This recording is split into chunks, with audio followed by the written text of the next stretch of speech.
Today, Prime Minister Mark Carney broke ground on a new mine located around 120 kilometers north of Montreal. In 1 year, we have signed 56 agreements on critical minerals with more than 10 countries because they know the world needs reliable partners in a dangerous world. And we know that entrepreneurs, such as those gathered here today, need predictability in the age of uncertainty. Mark Carney just announced a graphite mine project that immediately put Canada in the middle of the global supply chain fight between China and the West. Not a pipeline, not another EV subsidy, a graphite project sitting roughly 120 kilometers north of Montreal that could become one of the largest strategic battery material sites in the G7. And the reaction started almost immediately. Because China still dominates most of the world's graphite refining industry. Western governments know it, automakers know it, defense manufacturers know it, and now Canada is openly trying to build an alternative system while global supply chains are already under pressure from tariffs, export restrictions, and industrial competition. This was supposed to look like a regional mining announcement. Instead, it landed in the middle of one of the biggest economic security battles happening right now. This week, Prime Minister Mark Carney traveled to Quebec to officially launch construction at the Matawani graphite mine operated by Nouveau Monde Graphite. The site is expected to produce more than 106,000 tons of natural graphite annually over a projected 25-year lifespan, making it the largest natural graphite mine in the G7 once fully operational. But the announcement was structured very differently from a traditional mining project rollout. Carney repeatedly framed the project around supply chain security, economic resilience, and Canada becoming a reliable partner in a dangerous world. The federal government also confirmed support through multiple financing channels, involving Export Development Canada, the Canada Infrastructure Bank, and the Canada Growth Fund. Officials helped arrange procurement agreements, while international partners from Japan and Europe entered the project ecosystem. Part of the graphite output is expected to feed battery anode production connected to Panasonic's North American battery operations. That matters because graphite is one of the most important materials inside lithium-ion batteries, and China currently dominates most global processing capacity for battery graphite. So within hours of the announcement, the discussion moved beyond Quebec mining jobs. The conversation became about who controls the next generation of industrial supply chains. Yeah, I would say at the end, about half of the production should go in the lithium-ion battery, both for EV, obviously, but also for battery energy storage solution. Our customer, Panasonic, is involved in both segments. I would say we are in talk with many customers, both in Europe and in the US and in Japan, for about half the production going in that market. The pressure behind this project did not appear overnight. For years, Western governments focused heavily on semiconductor shortages, oil markets, and rare earths, while China quietly expanded control over battery material refining infrastructure. Graphite became one of the clearest examples. Mining exists in multiple countries, but refining battery-grade graphite at industrial scale is heavily concentrated inside China's manufacturing system. That concentration started alarming automakers after the pandemic's supply chain disruptions, and later intensified when Beijing tightened export controls on several strategic minerals. Now, governments and manufacturers are scrambling to diversify, and Canada suddenly looks useful. Not only because it has mineral reserves, but because Quebec offers something industrial planners care about just as much: stable electricity. Battery processing requires enormous energy input. Quebec's hydroelectric grid gives Canada a major advantage compared with regions facing higher power costs or unstable industrial electricity pricing.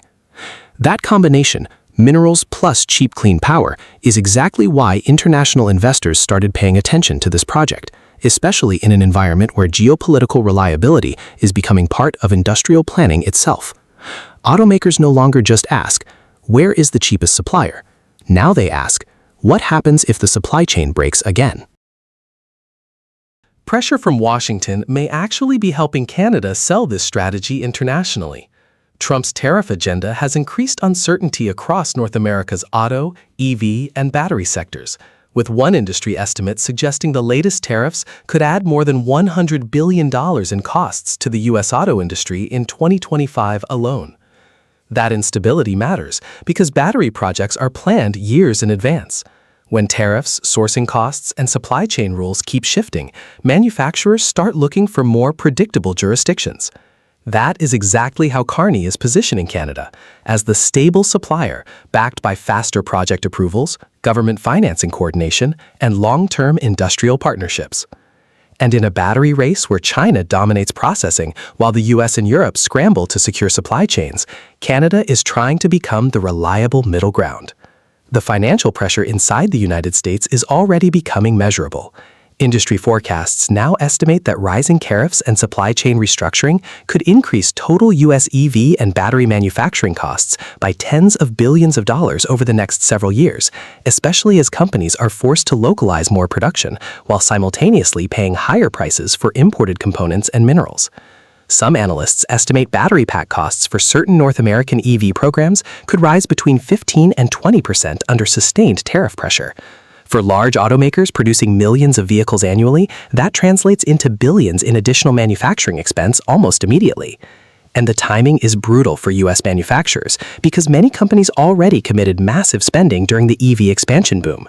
Ford, GM, Hyundai, Panasonic, Samsung SDI, LG Energy Solution, and others collectively announced well over $150 billion in North American EV and battery investments during the past several years. Now those projects are colliding with higher financing costs, slowing EV demand growth, and escalating trade uncertainty at the same time. Canada sees that instability and is trying to position Quebec's graphite, hydroelectricity, and government-backed industrial coordination as the safer long-term alternative inside the North American battery economy. But there is still a major weakness in Canada's position. Building a mine is easier than building an entire industrial ecosystem around it. China's dominance did not happen because of one graphite project. It happened because Beijing spent years building integrated refining, chemical processing, battery manufacturing, transportation, and export infrastructure simultaneously. Canada is still at the beginning of that process. The Matawini project may become a major supply source, but scaling refining capacity across North America remains expensive and politically difficult. There are also domestic pressures already building around labor shortages, indigenous consultation, environmental permitting, and infrastructure expansion. And timing matters, because the longer Western countries take to build alternative processing systems, the harder it becomes to compete with China's existing scale and pricing power. At the same time, the market is becoming more volatile. EV demand growth has slowed in several regions. Some automakers are restructuring battery investments. Several U.S. manufacturers are already warning about rising production costs tied to tariffs and supply chain disruptions. Ford previously projected massive EV-related losses tied to restructuring and production costs, while multiple suppliers have delayed expansion plans because of uncertainty surrounding tariffs and demand forecasts. That creates a strange contradiction. The West desperately wants independent supply chains, but building them is becoming more expensive at exactly the same moment markets are becoming more cautious. Right now, trucks and construction equipment are moving into the Quebec site, while governments and investors watch closely to see whether Canada can actually scale this model. And the next phase matters far more than the groundbreaking ceremony itself. Because this project is now tied directly into larger questions affecting the global economy. Who controls battery materials? Who controls processing? Who becomes the trusted supplier for Western industry? And how much industrial leverage shifts away from China if projects like this succeed? Canada is trying to move into that opening, while the United States battles tariff fallout and Europe races to secure supply chains before the next disruption arrives. But there is still one unresolved question hanging over all of it. Can Canada build these supply networks fast enough before China tightens its grip even further? Something Carney needs. 70% of all output of Canada goes to 26 states. They're the biggest trading partners, Canada, and for those states, Canada is their biggest trading partner. Kevin O'Leary warned that Canada cannot replace the United States economically. And on the surface, that sounds obvious. America remains Canada's largest trading partner. The two economies are deeply integrated, and billions of dollars still cross the border every single day. But what O'Leary may have completely underestimated is this. Trump's own tariff strategy is now pushing Canada to do something Ottawa avoided for decades, actively reduce its dependence on Washington. And the most surprising part is that this shift is no longer theoretical. The trade numbers are changing, global investment patterns are changing, and Canada's diplomatic posture under Prime Minister Mark Carney is changing along with them. In other words, Trump's pressure campaign may be creating the exact outcome Washington wanted to prevent. The controversy erupted after Donald Trump suddenly reversed his tone on Canada's expanding trade engagement with China.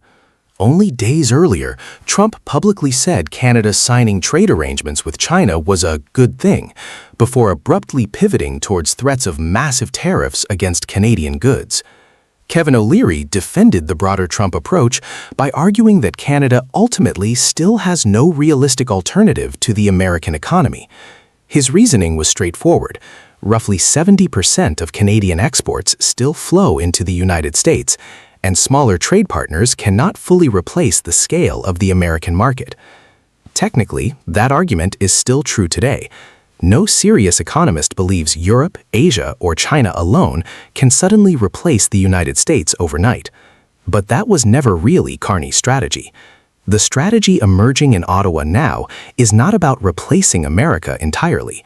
It is about making sure Canada is never again trapped in a position where one White House can threaten the entire Canadian economy through tariffs, political pressure, or sudden policy reversals. And over the last year, that strategy has quietly accelerated. For decades, Canada built its economy around the assumption that deep integration with the United States guaranteed long-term stability. That assumption shaped everything from manufacturing and energy infrastructure to transportation corridors and industrial supply chains. Trump's second-term tariff strategy appears to have shattered that confidence. Because once Canadian businesses and policymakers realized access to the American market could suddenly become conditional on political loyalty, diversification stopped being a distant policy discussion and became a national economic priority. That is why Ottawa has aggressively expanded trade and strategic outreach across Europe and Asia over the last year. Canadian LNG projects gained increasing importance as Europe searched for stable democratic energy suppliers outside politically volatile environments. At the same time, Canada deepened industrial and defense cooperation with South Korea, Japan, India, and ASEAN economies, while expanding discussions around critical minerals, Arctic logistics, and advanced manufacturing partnerships. Even China, despite years of diplomatic tension, has partially reopened several trade channels with Canada tied to agriculture and electric vehicles. That does not mean Canada is abandoning the United States. It means Canada is building insurance. And importantly, the numbers are beginning to reflect that shift. Canada's share of exports going to the United States has already declined noticeably compared to previous years, while exports to non-US countries surged to record levels. Economists increasingly describe the trend not as temporary diversification, but as the beginning of a structural adjustment in Canada's trade strategy. That is a major change. The irony in O'Leary's comments is that while trying to explain why Canada still needs America, he unintentionally highlighted why Canada now has every incentive to reduce that dependence. Because Trump's tariff threats changed the political risk calculation inside Canada. For decades, economic integration with the United States was viewed almost entirely as a strength. Now, many Canadian policymakers increasingly see overdependence as a strategic vulnerability, and markets appear to understand this shift faster than politicians do. If investors genuinely believed Trump's trade war was going to permanently weaken Canada, capital would already be fleeing Canadian industries. Instead, investment continues flowing into Canadian energy, infrastructure, mining, Arctic development, and critical mineral projects. Why? Because Canada occupies a uniquely valuable position in the global economy at precisely the moment supply chains are being reorganized around geopolitical security. The United States needs Canadian oil, aluminum, uranium, potash, hydroelectricity, and critical minerals. Europe wants long-term access to Canadian LNG and resources. Asian economies are increasingly searching for stable, democratic partners capable of supplying industrial inputs outside unstable geopolitical zones. That means Canada's leverage is growing at the exact moment Washington assumed it would shrink. And that is where O'Leary's warning truly backfires. He framed diversification as unrealistic, but Trump's own policies are making diversification politically and economically unavoidable. The deeper problem for Washington is not whether Canada can fully replace the American market tomorrow. That is not realistic, and nobody serious in Ottawa claims otherwise. The real issue is what happens over the next decade if Canada successfully reduces even part of its dependence on the United States. Because once trade routes, LNG terminals, infrastructure projects, supply chains, and industrial partnerships begin shifting outward, those changes become difficult to reverse. That matters enormously for the United States. Canada remains the largest export destination for 36 American states, while nearly 3.6 billion Canadian dollars in goods and services cross the border daily. Entire sectors of the American economy depend heavily on Canadian supply flows, including agriculture, manufacturing, energy, construction materials, and industrial processing. In other words, this relationship was never truly one-sided. And the more aggressively Washington weaponizes trade dependence, the more aggressively Ottawa will search for ways to reduce it. That dynamic may ultimately weaken American leverage far more than many in Washington currently realize. What makes this moment politically important inside Canada is that many Canadians who once viewed diversification as unrealistic are starting to reconsider. Because Trump's tariffs fundamentally changed the emotional side of the relationship. For decades, Canadians accepted economic dependence on the United States because the relationship was viewed as stable, predictable, and mutually beneficial. But once tariffs, political threats, and economic pressure entered the equation, many Canadians began asking a different question. What happens if Washington stops acting like a reliable partner? That question is driving support for LNG expansion, Arctic infrastructure, critical mineral development, and broader trade diversification in ways that would have been politically difficult only a few years ago. And that may be the biggest shift of all. Trump did not just pressure Canada economically, he may have permanently changed how Canada thinks about dependence itself. Kevin O'Leary warned that Canada cannot replace America, and in the short term, he is right. The United States will remain Canada's largest economic partner for the foreseeable future. But that misses the bigger story unfolding underneath the headlines. The real change is not Canada replacing America overnight. The real change is Canada finally deciding it no longer wants to depend entirely on Washington's political stability to secure its future. And ironically, Trump's own tariff strategy may be accelerating that transformation faster than any Canadian government could have done alone. That is why O'Leary's warning backfires so badly. Because the more Washington pressures Canada economically, the more determined Ottawa becomes to build a future where those threats matter less and less.